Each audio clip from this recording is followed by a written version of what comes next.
Welcome to the Frequency Ma podcast with Sheena Israel and Alyssa Ma. Frequency Ma is a sanctuary for the oracular and the ordinary. We explore the interwoven paths of mothering, embodied business and prosperity, self-creation and relationship, spiritual technologies like channeling and frequency keeping. Expect earthen insights to catalyze your quantum leaps. For the multi-dimensional, multi-passionates, all of you is welcome here. Journey with us. Welcome to episode 12 of the Frequency Ma podcast. I'm here with Sheena Israel and myself.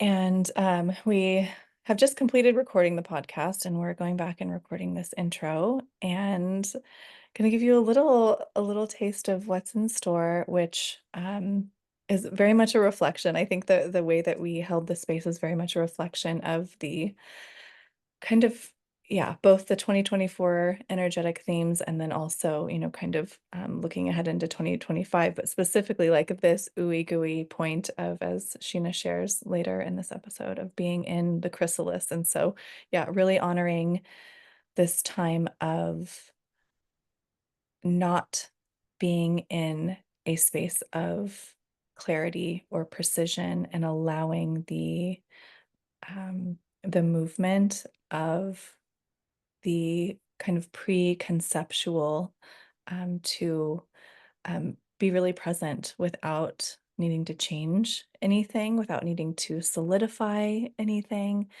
And so, throughout this episode, we'll be speaking into themes that we've experienced in 2024 and that we're seeing as being really present in the new year.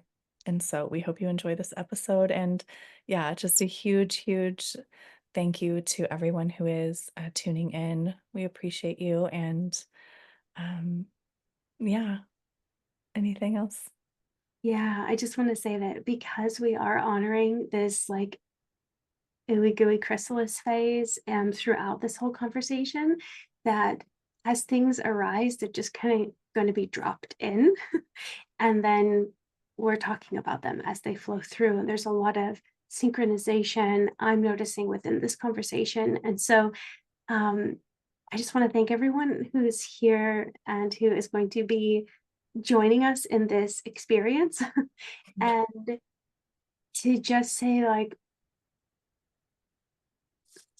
I don't know, there's like almost this impulse to apologize for it not having more structure. And I also don't want to, because there is this sense of like deeply honoring how it wanted to flow through and how we are allowing that. And so the energy that's really wanting to come through right now is like an invitation of, as you're tuning in and listening, it's okay to be in the flow of whatever else.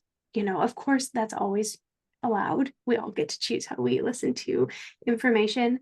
But just kind of speaking to how this conversation wants to flow, there is an undercurrent, like channeling of these collective energies that are moving through and tending to the body's needs, and how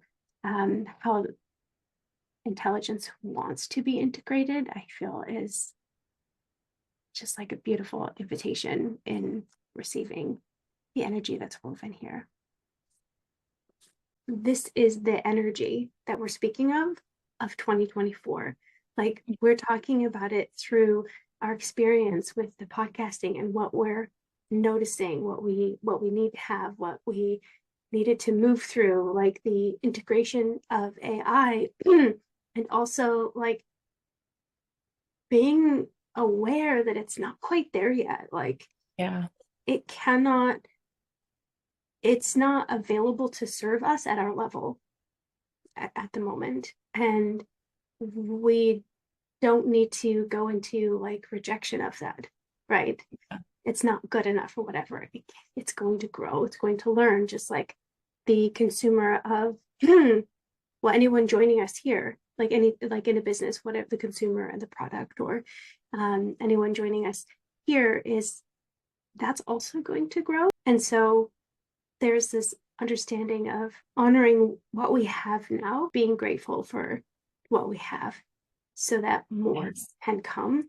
And even in your notes here, the first one that I noticed was accountability to coherence. And when I saw that, it sparked something. I was like, I need to look at my notes from like 2 weeks ago because I was writing something down about something we might discuss now, just like feeling into the energy. I didn't use your same words, but what I had written down was like this constant theme throughout this year of like, oh, understanding the shadow of manipulation, what happens in the dark, whether it's conscious or unconscious, and understanding that when we see it, when it becomes available to us, we we now have accountability towards the harmonization of that. And how do you want to nourish your garden? Like if we're considering our life as our garden, or this podcast as our garden, or whatever it is that we're creating, do we want to sing to the flowers and have this really deep, nourishing, enriching connection with them where we understand them as sentient beings, like the flowers, the carrots, or whatever it is, and just really be in this like living embodiment? Or, a million and times a trillion, whatever other options there are out there, because it's a big universe. Well, I love that. I love that you keyed on that because right before we joined up, when I was, the channel was opening, it was like I wanted to speak into a shift from gratitude to appreciation. And I think you used that word appreciate, or you used the word gratitude, uh, Mm. like being in gratitude for what is. And I had the specific example of this comment that was left. I just saw that, recently, that we had a comment left on, I think it was the first Solstice episode, and it was like, you women are so full of wisdom. I'm shocked that the views are so low. And I was like, the views are low. I'm just like, wow, 54 views. That's amazing. And I'm like in such appreciation of each and every person who has showed up to receive this, and like in appreciation of the awesome power of spirit to move this ma frequency through my vessel, through your vessel, through the shared field to where it desires to go. And it's just like I will never not be in that state of awe, like whether we have two views, you know and, it's just like the word appreciate specifically carries a different frequency than gratitude, which can feel a little bit heavy. And so I've been shifting in my Totally. own usage to appreciation, which is like this. And I want to speak to this when we're like recording the app too, but that this word appreciation indicates an investment. And these are almost like financial terms, right? They are financial. They are terms that are used in a financial uh, domain of meaning. And it's interesting because they do lend themselves to generating wealth consciousness, and wealth in the way that is um, organic wealth, organic birthright of abundance. And I think that it's interesting to use these terms and apply them in the context of our just, every dances of like, what am I choosing to appreciate? What am I choosing to grow in value? What am I choosing to expand?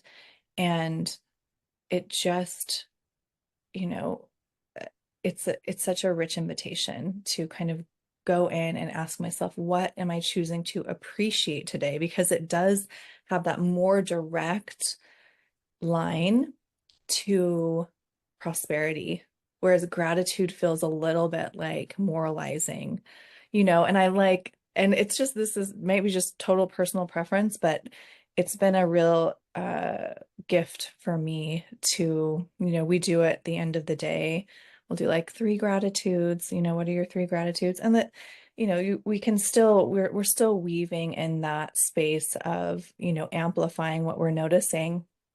But I just have been, shifting my language just subtly and just, feeling what that feels like to appreciate versus be grateful for. Because it's like, and even like I'm totally channeling this like puritanical when I say like be grateful for, it's very like the father, the paternalistic father, like saying like you be grateful for what you have. And it's like there's an enclosure, there's an enclosing energy. Whereas like I instantaneously feel like when I appreciate something, it's like this. It just has Yeah. this different flow. I So feel appreciate is like it has this like awness to it, like yeah. wonder, delight, and gratitude. Yeah, it is that puritanical. I do get that kind of feeling from that as well. And it's because it's like encoded energetically, right? And so we're feeling that. And as you were speaking, I was just thinking into the weaving that energies do when we're listening to one another in conversation, because there's so many moments where I'm like, oh yeah, we are the channel is speaking to us, because there is just this beautiful synchronization with what you're saying and what I'm also feeling or what I was witnessing earlier. And gratitude, appreciation kind of went on this wave of gratitude and like, why, can we shift that? Why does it have this intense? I just want to say the phrases, like you said, be grateful for what you have, right? Mhm. It's so, it's like, it's almost hard to say Yeah. because it's so sad. Yeah. It's so like you get what you deserve and you'll get more if you're better, right? Yeah. That's Oof. like kind of the energy where it comes from. And I can even feel emotional thinking about that. And that's why when you say you're shifting from appreciation, it's like, oh yeah. However, we also still have to tend to that energy that just like showed Yeah. up. And it's like, okay, I awoke into what is encoded in this word, and I can push it aside, but the energy is not going to go anywhere. I now have to be accountable to my awareness and responsible for the energy that I can. It's like kind of a privilege, really, and an honor to be able to say, okay, I can transmute that right now instead of pushing it away, or whatever options there are. Pushing it away is just seems like the polarity, like accept and receive, be accountable for that energy, or like push it away. But there's probably other options as well. Anyway, just feeling Yeah. like, mm-hmm, So I feel like there's two themes that like jump off of that, in that there's accountability for what we discover in this. What did you call it earlier? It was like the discovery of the shadow of manipulation. manipulation Mm-hmm. as like an overarching 2024 theme. And within that framework, that being an overarching theme, we can, what did I write? It was like curating, oh, subscribing to spheres of meaning, curating your stream. So like there's a choice point at which we can either be acquainted with things and thus become responsible for their revolution, or, you know, we can curate our streams such that we are encountering different data. Mm-hmm. And so it's not this kind of like, there's so much darkness in the world. I know about it, therefore I'm responsible for it all. And I'm just like, melting into a puddle of helplessness because I literally can't solve all of these problems, And so it's like this, there's an element of tending to one's frequency by structuring one's life such that the streams that you place yourself within are nourishing. And then you will inevitably encounter these pockets of darkness that you're meant to uncover and take responsibility for. And I do, love that, and then that's leading into that next kind of theme is that accountability to coherence, which is, again, it's a shift in the frequency of the word itself and the encodement there. But this, like, accountability is almost, a moralizing term that requires mental efforting and, problem solving. And that's not the vibe for 2025, as we're going into 2025 and how we are, um, yeah, alchemizing and evolving dense energies. And, as we move more and more and more into uh, kind of, what do I want to say, being, I feel like we're not even yet conversant in the language of frequency, let alone fluent in the language of frequency. And so we're moving all of those pieces into place so that we can become fluent in frequency, which is, unimpeded, um, you know, uh, energy body to energy body, where we are in coherence with the one. And we have moments of that where we experience that and we can anchor in the belief of its possibility, because again, belief is like a kind of bridge concept. We won't need beliefs at some point because it will just be so. And beliefs are this kind of like way to carry energy from a dense reality into a alleviated one, or a one that is more organically whole or coherent. And so when we shift from that like accountability framework to the coherence framework, we can begin to like understand ourselves as frequency keepers, as, both generators of frequency and emitters of frequency.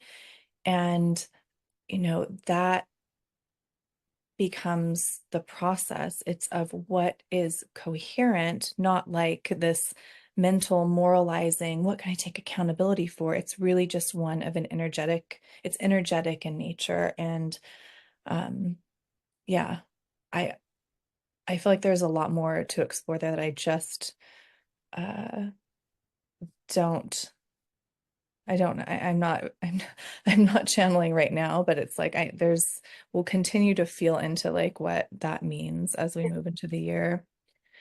I think you are channeling, though. I think it's like a very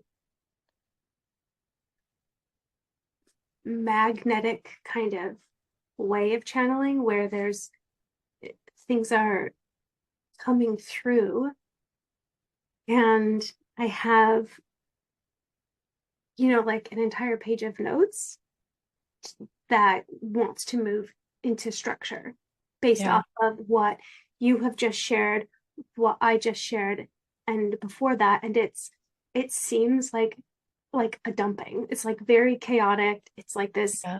you have like this compact thought form that's like within your auric field, and you're able to draw pieces and parts of it and bring it forward, perhaps maybe because I'm resonant to those and they Yes. match my puzzle pieces. Yes. And Yes. from that, we'll build the structure, but we're not like in the structuring kind of zone at the Yes. moment. And as like, even in the times when I'm like creating art, which has been a very long time, it is very different. The planning and the doing, like the being in it, it's like they take up different aspects of my brain entirely, or whatever it is. But it's hard to be in both, in certain projects. So anyway, I'm just feeling into that. And I love what you said about like, okay, let's just be in the chrysalis. It's like we don't need to form ourselves into Hmm.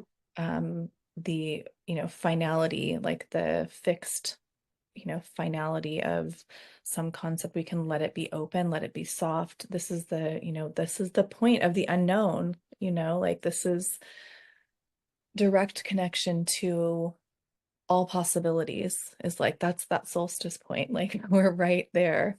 So yeah, if we want to navigate this with the maximal kind of uptake of benefit for our systems as we move into this next phase, it's like, don't force it to that point of completion, which is like, oh, I have such an impulse. I'm like, okay, and then we need it like, blah, blah, blah, and what system will we? It's like, nope, that's enough. You can just be there in the imaginal, So I love that. Everything you're saying too is like leading into like things, themes that I have written down, like putting pen to paper, like you're writing. I'm like, okay, there's like a cervix connection. I wrote Mhm. down sigil before writing, yeah, seeking points of connection, and then like pen to paper being one point of connection, like touching the cervix being a point of connection because we're like in this, like the arc of birth. Like it's like Yeah. this is the conception point, and then like the summer solstice is like the emergence, the opening of the cervix, and this is like the conception point where there's so much happening, but it's so subtle, but we have to still inward to notice it and receive it. And that inward turn, I feel like so often we conceptualize the inward turn as like heart centered, or it's like, I don't know, maybe it even just remains nebulous. It's like, oh, just, being with myself and not being out and about.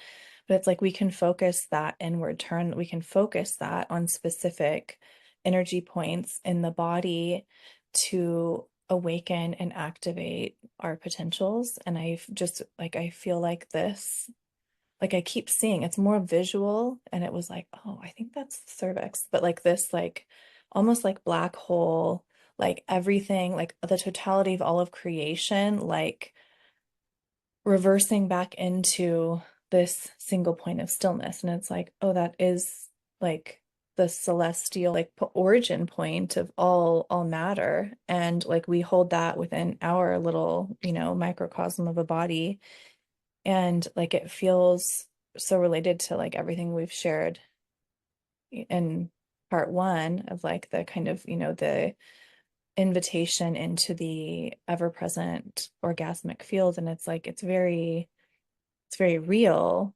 and it's very present through that. Like, okay, how are we tending to this like origin point of creation, of birth, like knowing that we're seeding that for this summer solstice 2025, like right now in this moment, this is like the point of conception, like, and it's like the like splendor of cervical orgasm, and the softening and gentle unfoldment of that space in the body, and it's like a ripple effect through our beingness. And that being like one point of connection, but also the act of like bringing pen to paper. And these are all rituals, these are all ceremonies of self. I always say like ceremonies of self, and it's like we don't need to always like light a candle or bang a drum or whatever. Like and maybe it's just me that I'm like, I want to overcomplicate nearly everything. And I'm always inviting myself back into simplicity. And it's like, you can do something. There's always something you can do if you're seeking sacredness, seeking to call in sacredness, with the wildness of the kids and the absolute destruction of the house. I'm looking down my messy hallway right now. I And got it. there's always something small you can do. And maybe it is lighting a candle, maybe it is having a cervical orgasm, maybe it is the like putting pen to paper and like literally writing down. But it's like the commonality is like it's points of connection, like where are we connecting two bits of matter and being the alchemists that we are, and that like physical act.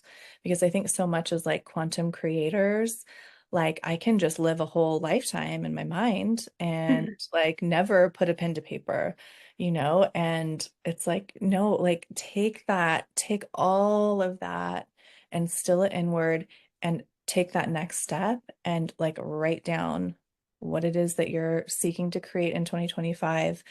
Um, it's just so, it's so important. And it's like the same, that same point of connection, pen to paper, the connection with the cervix, that like that's like that's sex magic. You know, sex magic has its, or the kind of manifestation potential of the like opening of that orgasmic field is like it's the same as having access, gaining access to the field of possibilities. And we can open that in so many different ways, but it's just that point of intention.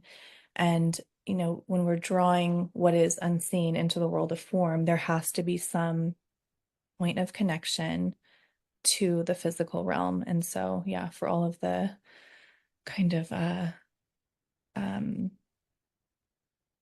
the wooey girlies who like to live everything in their heads, I'm speaking directly to myself. Yeah, just write something down. It doesn't have to be the perfect journal. It doesn't have to be the perfect pen. Yeah. All of these barriers we create for ourselves. That was so beautiful. Thank you for sharing all of that in the way that you did. When you kind of like get into that flow of like tapping into your sort of like Virgo-y, Scorpio, like all of the things, right? Vibe of I'm woo-woo and in my head, there's like a lot that's happening that comes through that I see. And it's pretty perfect as you navigate linear language in describing that. And Mm, the reason why I'm bringing this up, not just to say, thank you, that was beautiful, I like how you talk, but also because sometimes, like, that's actually really hard for me to write it down, to put pen to paper. Like, specifically, that action language often feels so boxy and linear that's so challenging. And I've, worked through it because I am in devotion to my own practice of communication, right? And how can I really refine the frequency through my speech? I'm like still learning, of course, like always, but it's also challenging. And so what I want to share is what I've been doing the last couple of days is um, honoring the impulse to create like something in physical form to have that connection point. That is so wise and it is really necessary. Um, and also not trying to force myself to do it in a specific way. So, like as mm, you said, you can just light a candle, right? But I was really feeling in this energy of like, I actually have to make something. Like, I yeah. need to get my hands messy and create. And I really don't want it to be in the kitchen because, like, cooking can sometimes be like that for me. But I don't want that because I don't want the mess.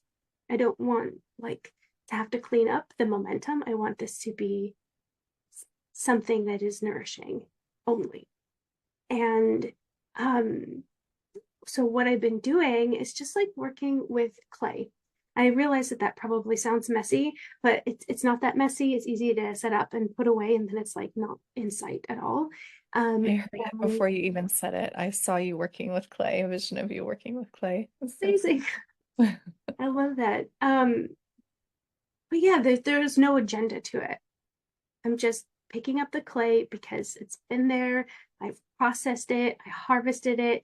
There was like lots of impulses throughout like the year and even the last like almost decade. Little pieces and parts have been calling me in. And so I say yes and I say yes. And I had this like container of yeses that I knew one day would come into clay. And I don't know why I knew that. And I don't know how it came, but it just did. And then, this box, and I had been preparing the things over time.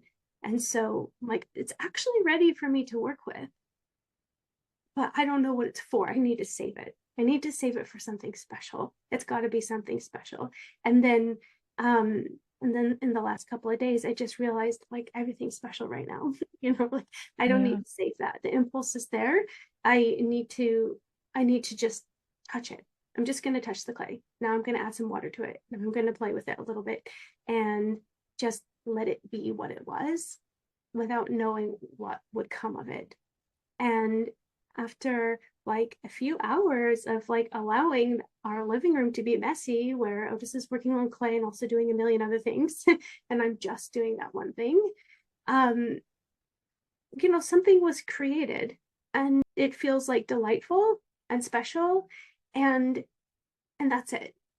It's not, it has no other purpose than to just be like exactly what it is. And anyway, so like I could talk about how it feels to go through that process, but what that was showing me was, first of all, that creation can come in this flow, and that what we are birthing, through our experience, is it's happening in the now and now and now and now, the now moments that we say yes to in alignment to that open-hearted feeling, or that discovery of delight and awe of being alive. All of those moments that are connected over this linear time, that's what we're birthing. Yes. And so we can come into greater clarity with that, but in all of the up in the head, up in the very realm kind of ways, but also like deeply in the soil, and tending to the compost and all of that is like really necessary. Oh, there's so much there. And I like just this act of creating without a specific aim, creating as an act of celebration. And that's our feminine birthright. This is like the primal feminine urge, this impulse to create without end. And it's almost like I don't want to say it's a lost art form. I think that when we say things like that, when we're trying to like talk about the past, we're dragging the past into the future. And I'm not intending to do that, but there is an element of remembrance and reifying, like this is our birthright. We create, and just like full stop, we create. And the other thing that struck me as well is like we're talking about these points of connection. And then you also mentioned it being, challenging to bring pen to paper, and something that came up, and you seeded this into the conversation. I don't know if it was before or after we started recording, but you said, I just need to say sigil. And it was just like, that was it. And so here it is, the invitation, like when we're struggling to like draw into form, a concept or like a bit of data that we're downloading that's just like, it's so big. And it's like, how do I even like put this into language? And I'm not necessarily thinking of like a sigil, which does kind of require some, formulating a sentence and breaking it down and that whole process of sigil making, which if you are interested in that, Tiffany at iona.vision is hosting a class soon. So watch that episode and follow her. But the idea of allowing symbols to flow through, I know you work with symbols often and like your journal's filled with them. And, we don't need to use known language to put pen to paper. It doesn't have to be a coherent sentence. Like the coherence can be anchored in with just start allowing your pen to move on the paper and see what emerges, and just allow yourself to experience that moment of kind of free range creation. um Maybe I'm just, drawing known symbols, or maybe I'm like like immediately taking it into that flow. And there's no wrong way to move into symbol creation. And um, it's just noticing where you're at and keep going, like just keep going with it.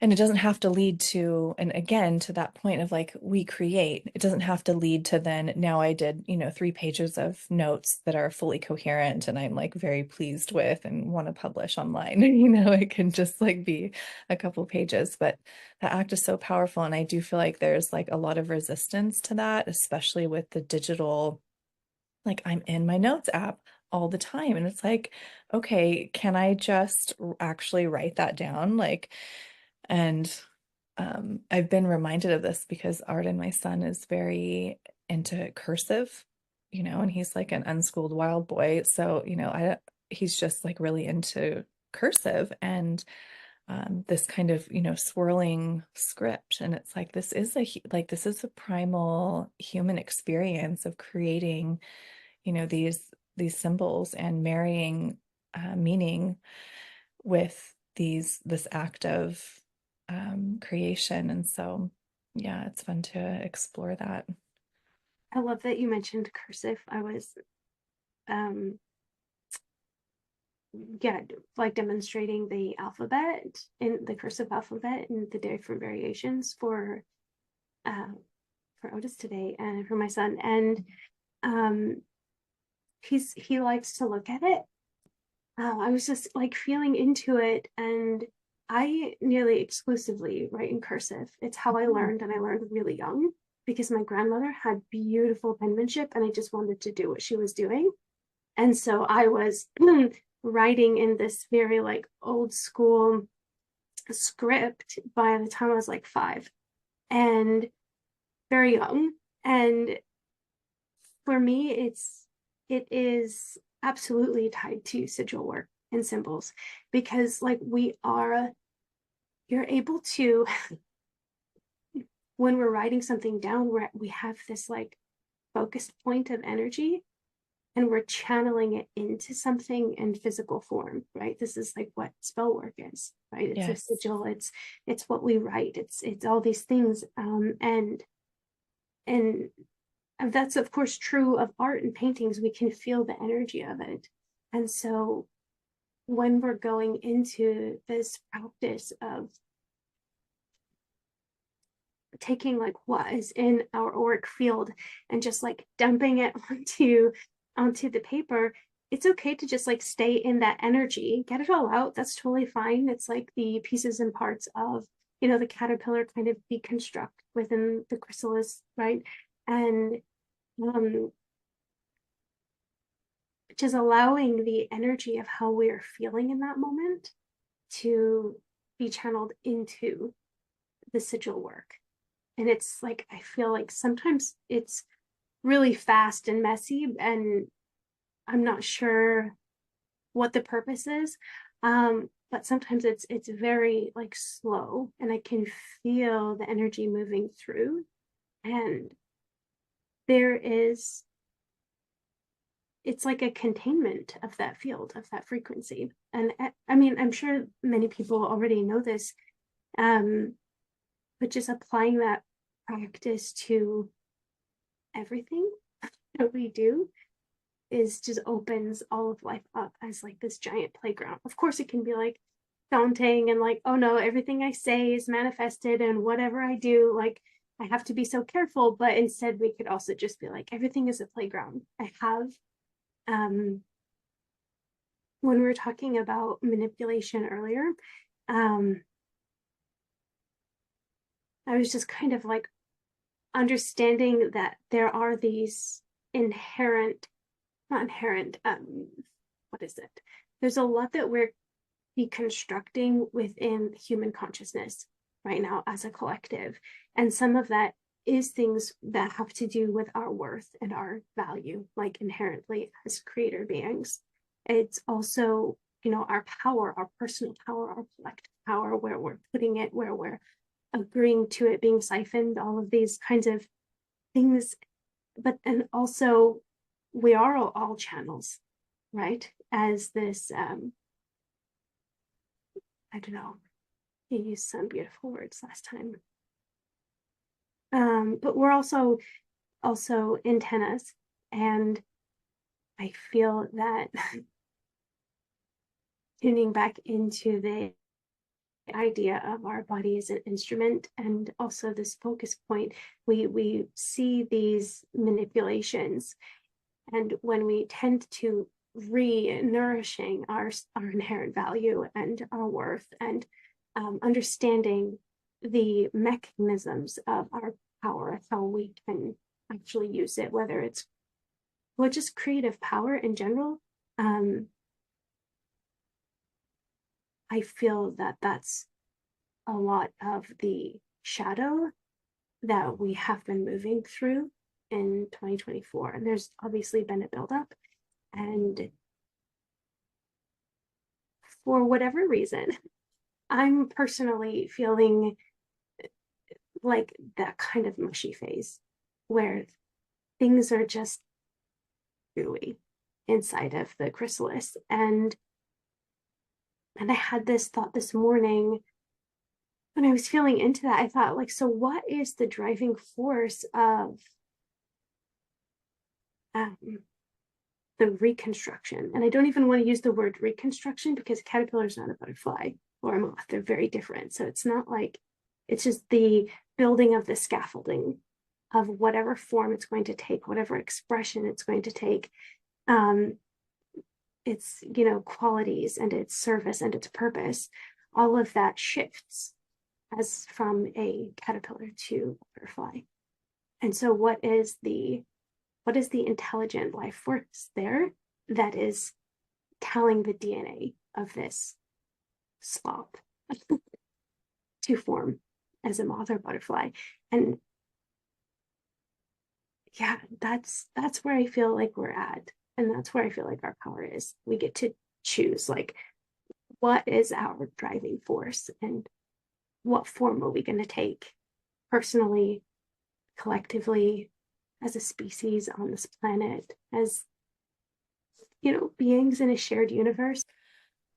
There's so much there in terms of reclamation of the organic expression of life through both terminology that we use.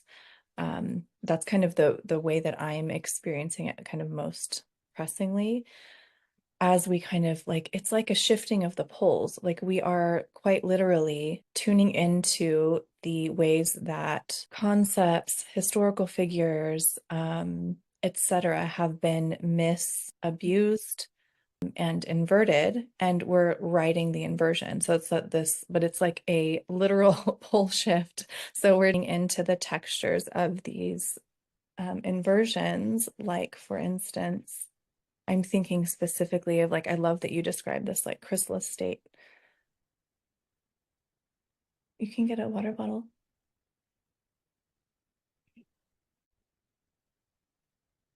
But one of the things that I've been seeing in the kind of, I don't know, pop culture arena is this theme of black goo, which is like very much kind of symptomatic of an alliance to the distortion.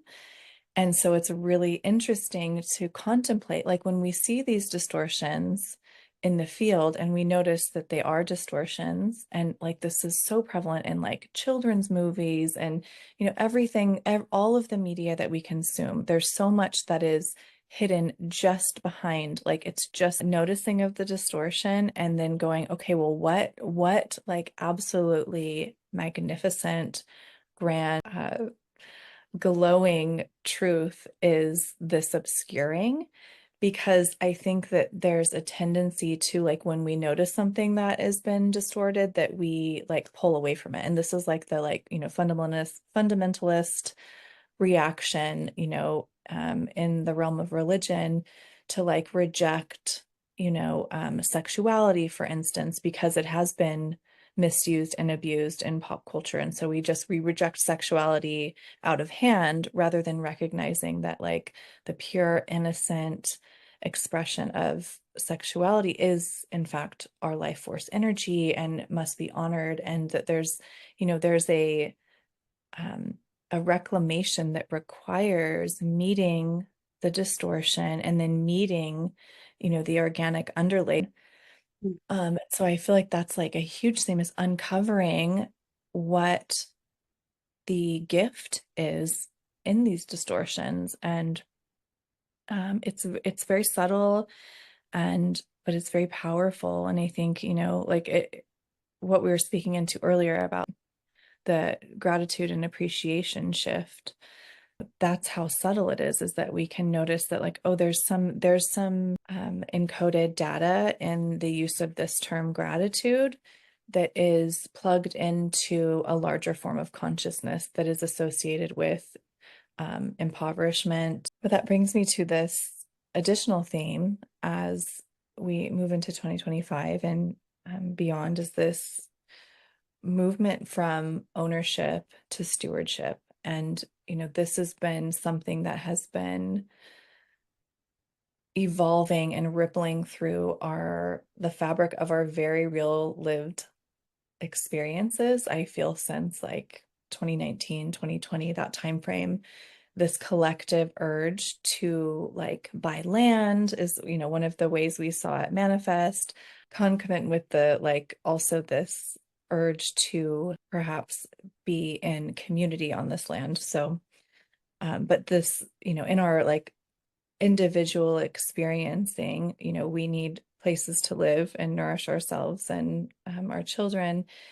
And, there's a kind of boxing in of like how we construct our lives, like the actual physical homes that we live in, the style of the walls being like built at 90-degree angles. These all impact our consciousness and what's available to us in terms of creating an experience of self in community. And so the style of communities that we've lived in has really come to the fore as like we don't agree to this. Like, how did we end up here and how do we shift out of it? Like there's this real pressurized moment of meeting like our immediate familial needs with knowing deeply that we remember a more coherent, um, abundant way of being in community, and just kind of meeting the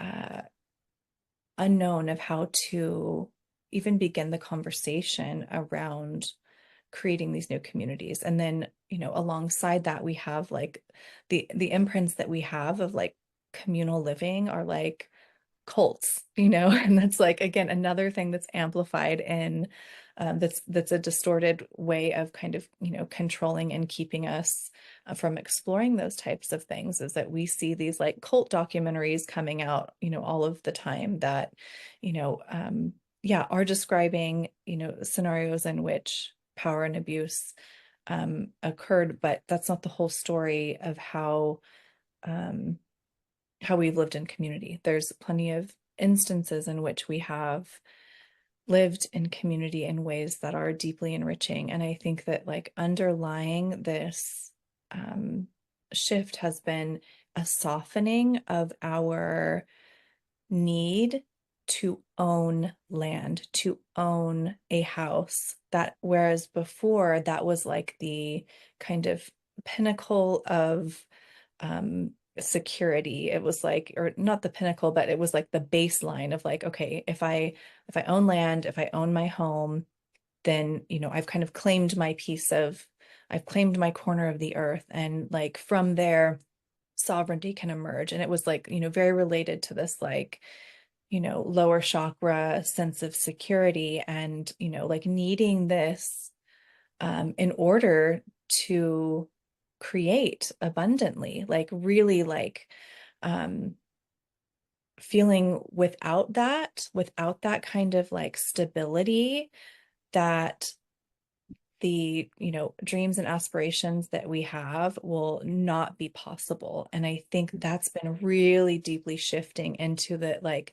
as we become lighter beings, we have less and less need for this kind of um old world meaning of ownership, of like that I own this house, I own this land. And it's like, oh, I find myself kind of, reclaiming codes of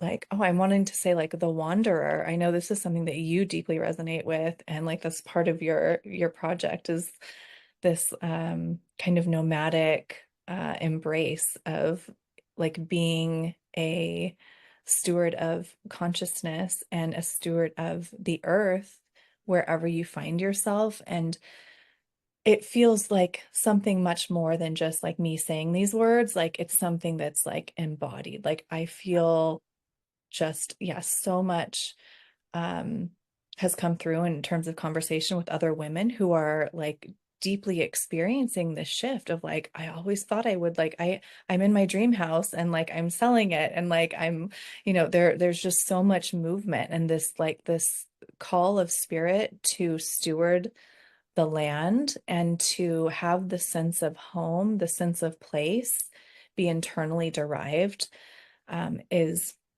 so deep. And the places that we are called to live impermanently get to be as rich and abundant as, we think, the experience of like, having that one place that we call home. We think, it's like the frequency of home is um, moving more into the core of our beings. And so that we, radiate that, wherever we find ourselves. And this kind of like gifting of the earth at whatever point we find ourselves. And it's a bi-directional nourish that's occurring, whether we, happen to be on like a very important ley line or whatever. Like every single point on this planet is deserving of nourishment, like in the same way that like a lover's body, like there's no point on their body that is undeserving of the like utmost care and delight. And so wherever we find ourselves on this plane, like gifting our presence and behaving and structuring our lives as if this is the place, this is the Garden of Eden, like this is, the heaven on earth that we've been seeking. And so like not waiting to start the garden, or like just do it where you're at. If you don't wait for a place, like do it now where you're at. That's what the earth is calling for. And that kind of like deep listening that's required to be a steward of the land is, yeah, really been coming through. Yeah, as you're speaking, I'm like seeing this scene of going from one place to the next, and in each place, as we are allowing, or any person, but as we're allowing our intention to be in this way of like blessing each space that we go with our joy, with our love, with our intelligence, right? Our awakened intelligence, our innocent intelligence. It's also doing that for us, and we can do that anywhere we are. And so we're just kind of, it, as you said, like coming back into, or deepening our connection internally. It's this idea of like being the living prayer, or that I am presence. That I am presence is always wherever we are, and it is always blessing and always receiving. And it's like in this way that we can allow our minds to understand what being in unity is like. And when we're talking about stewardship, it's so interesting, because when I remember the first time I heard the word stewardship, actually, like, I don't know, I was like a kid, right? And I had this beautiful book of etymology that I super loved, and I looked it up. What I had read was that it was to manage a ship, and the ship being, for me, carries this energy of consciousness that moves. It is like your home. It is like something that you're living in, but you are also riding water, and you need the air, and you need to have this intelligence to direct it. And to manage that is like, we get to do that as like conscious beings and co-creators of all that we experience, is this stewardship of consciousness, to steward the land that we're in, to steward our own bodies. And I don't so much love the word management, so I'm just kind of like understanding that like it probably carries some distortion energetically for me, that is like saying, hey, come look at me so we can purify this frequency and transmit it in our lives without caring what's unconscious, but we can, just for the sake of a conversation, like that's my own work, right? Right now, we have just tuning into the energy of management as something that we are participatory in. Yeah. And that is our life, and that is the collective, and what we want to pass on to our children, how we want to grow a garden, build a home, like, what angles do we want our walls to be in? Like right now behind you, like that 90-degree angle is making some beautiful light. So it's like not bad, but like also what would it look like and how would it feel if it was round? And just being able to experience all of the ways that intelligence wants to explore through us. And as the stewards of that consciousness through our channel, we get to choose our refinement and our focus. And I also want to acknowledge that this can be a challenging conversation to talk about without using words that hold distortion and without judgment and without saying higher or lower, better or worse or anything like that. So we just really need this like openness. I love how you said when we come into unity, and the note that I had here was movement from ownership to stewardship and how this impacts how we live in community. And so you said come into unity, and I'm like, oh, there's this like when we come into unity within ourselves, community is a natural byproduct of that.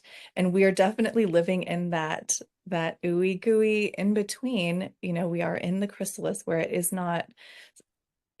not yet fully tangible. And so there can be maybe some frustration because it's like, I'm doing all of this inner work, I'm putting myself in spaces of resonance, and yet I'm still living in a way that feels profoundly just fucked up, like, excuse my language, but like, there's just those, especially during the holidays when I'm out and I'm just like, oh my gosh, like, going into like um a store with all of the plastic and the smell of chemicals, and you can smell the detergents, and it's like there's so much that is wrong with this that it's like my consciousness can't hold it all without like just shutting down and like going out of body. And so it's like, how do we how do we still into ourselves in the solstice point, where we understand in a way that gives us the kind of the energy to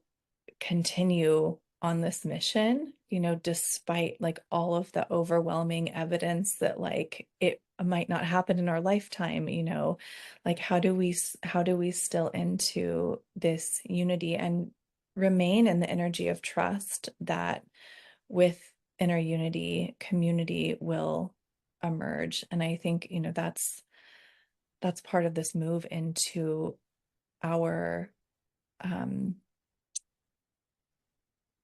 being, conversant in the language of frequency, and then, moving into proficiency in the language of frequency, is that when we tune into what's being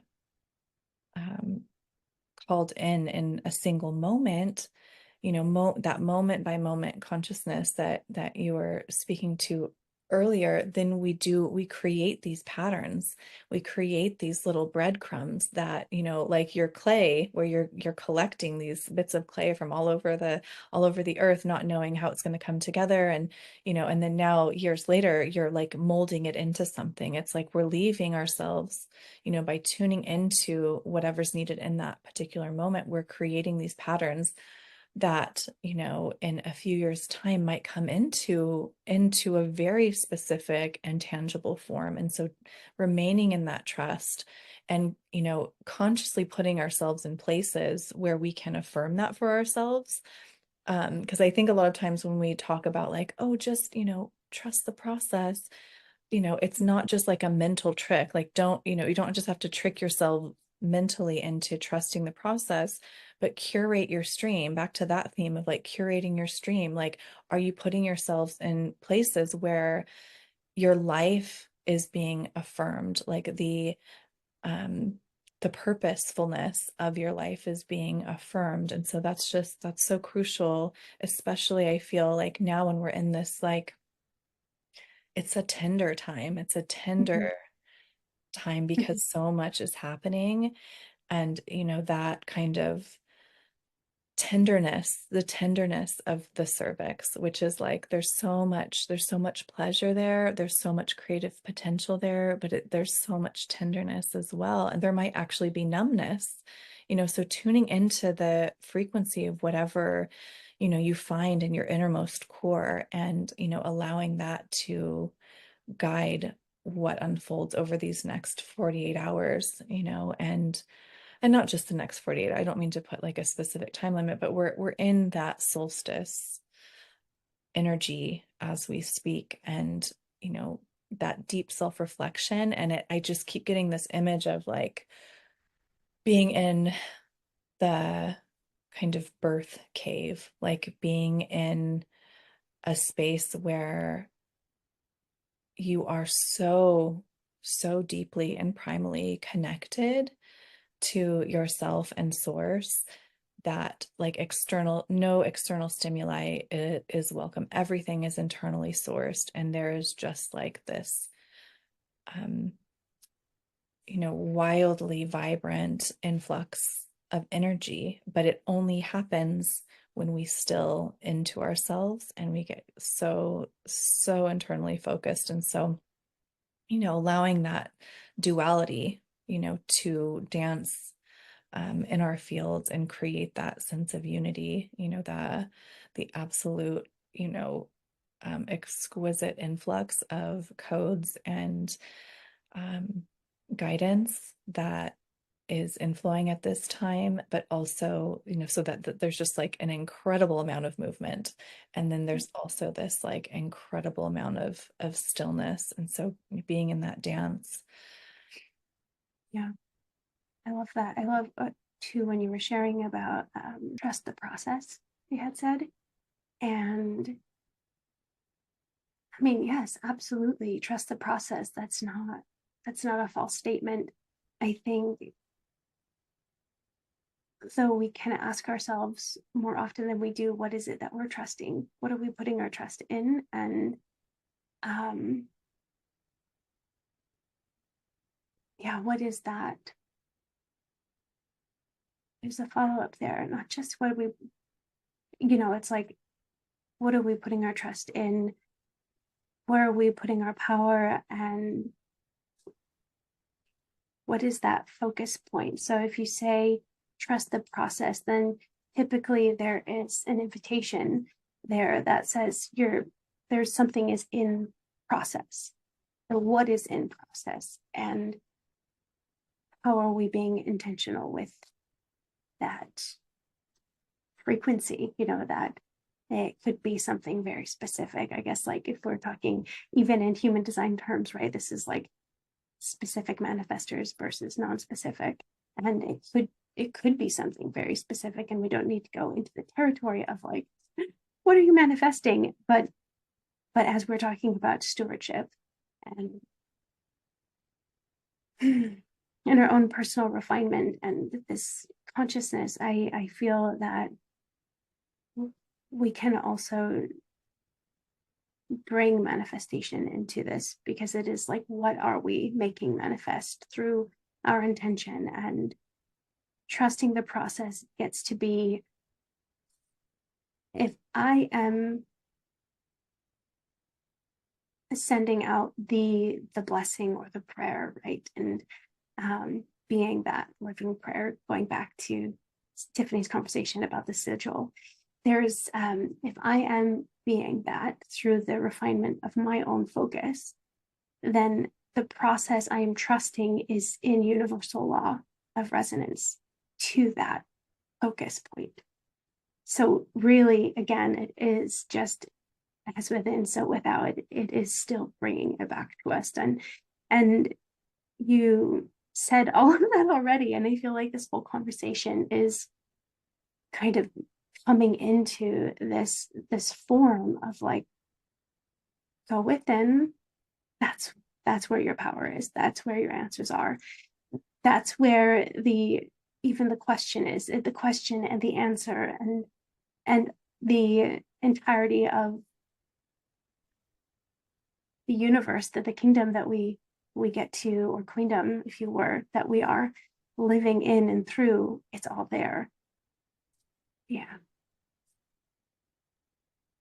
There's such a good reason why some of these beautiful, like, masters of thought and love and life speak in parable and in story, because it's like everything always is synchronistic and talking about the same kind of cyclical patterns. And yeah.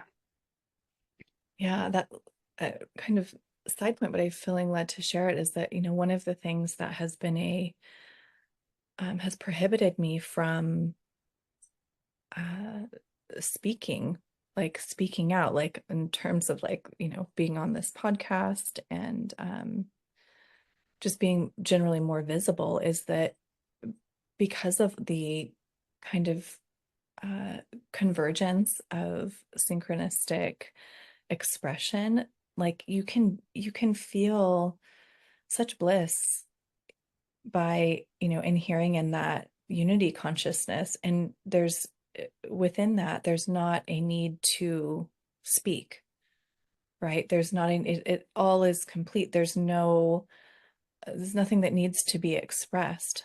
And yet we oscillate back into, oh, when I have a bill to pay and I have to drive my child somewhere, and it's there, we're living in this realm. And part of what's shifted for me in 2024, and I feel many others, is this deeper level of acceptance around being in a human body and this particular incarnation, because there is a real deep discomfort of being a light being in a body.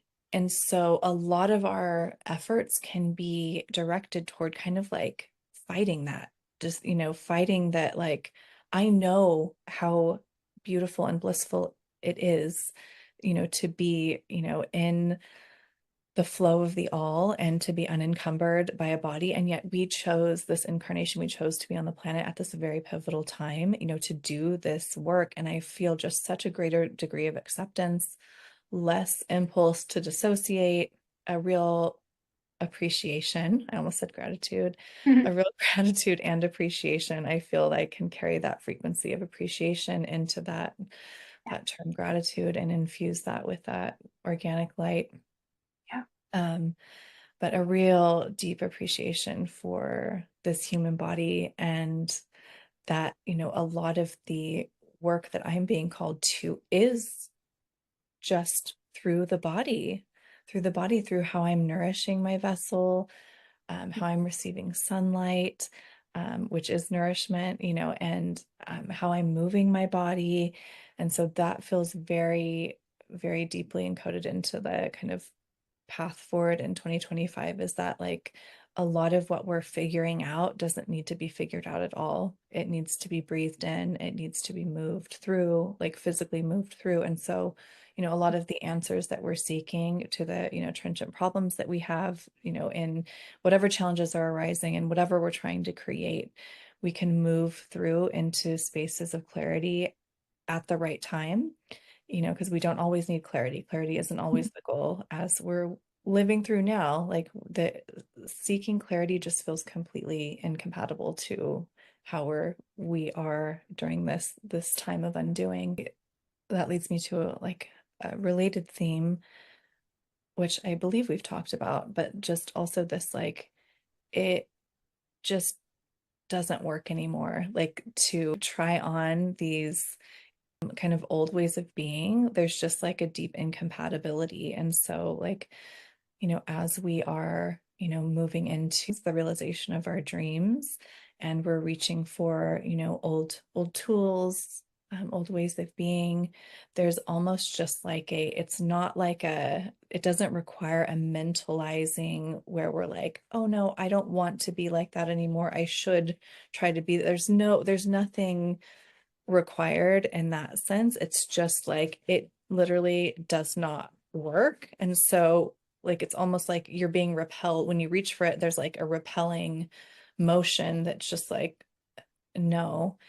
And so there's a real support, a real universal energetic support available to create and play. You know, it doesn't have to mean that like our new methods are refined, because we're just starting out with, anchoring in, or not even anchoring in, but we're just starting out with, trying on new ways of being. But there's a lot of support for that, like creating new patterns of being. And yeah, there being a real kind of field of grace around that newness.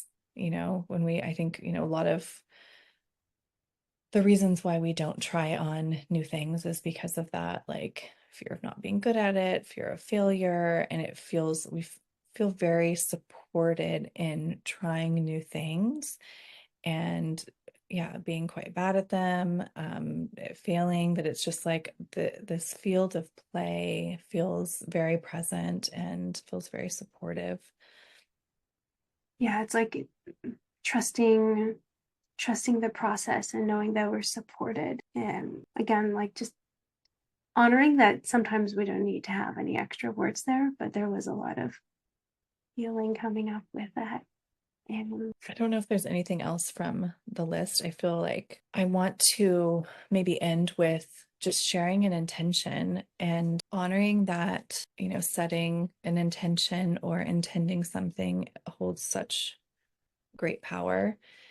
And, that especially when we hold that within a shared field, we are, amplifying the ability of that intention to take form. And so I just deeply, deeply intend that this specific episode, but also this podcast and everything that's discussed here, that it reach who it's meant to reach, and that everyone who is here, that is tuning in with us, is able to experience just a deep, blissful stilling into self, and that there's just great beauty in whatever simplicity is moving through your field. That there's a deep invitation to, slowing into the breath, slowing into the just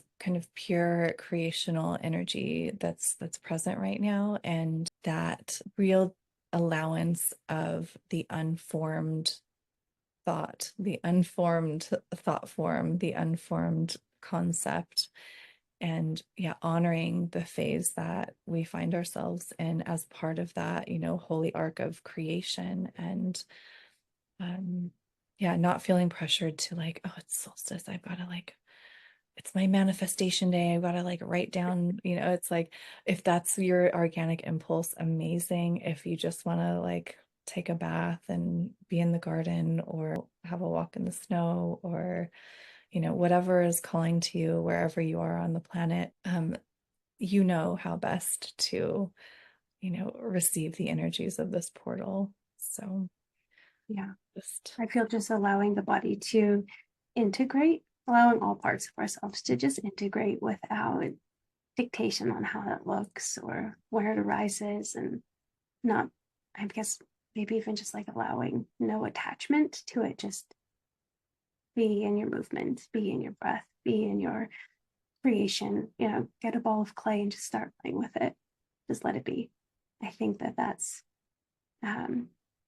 I don't know, I feel that that's the recipe that I'm feeling drawn to right now. So I guess my intention is to just share that in case it supports anybody else as well, can be in this energy of molding without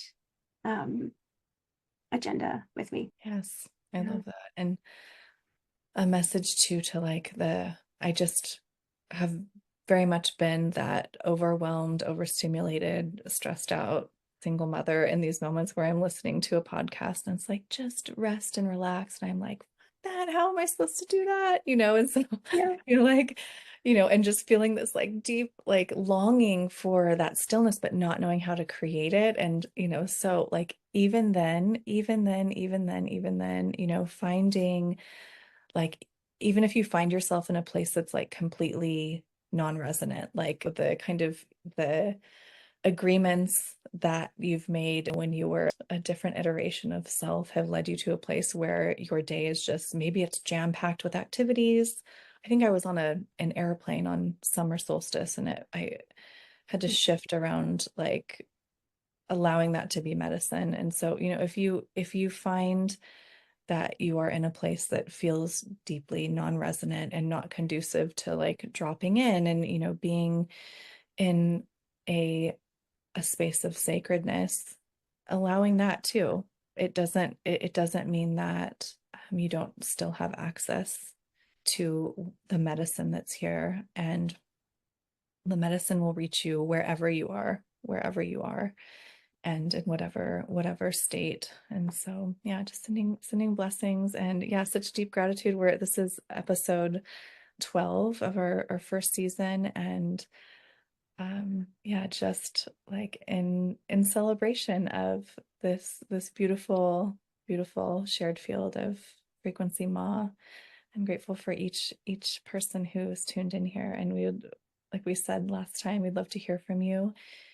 And we'll be taking a little bit of a break. We're kind of feeling into, our own, I'm like, just on the verge of being catatonic at this point and not speaking for days. So but that being said, I think we've got a couple of like bonus content things brewing, and I'm going to try to be better about sending out emails. Um, so we're, yeah, stilling into this integration station, and then we'll be back after the new year um with more. So allowing it to not be, I'm really feeling that pressure to be like, give them a deliverable, like when will we be back, what will it be? But embracing our own yeah, real beautiful invitation to be in this cosmic I mean, we'll be unfold. back when, the shifts of the seasons allow or align. Like I feel that that's accurate and perfect. Yes, Yeah. Okay. beautiful. Well, see you soon. Yeah. See you soon.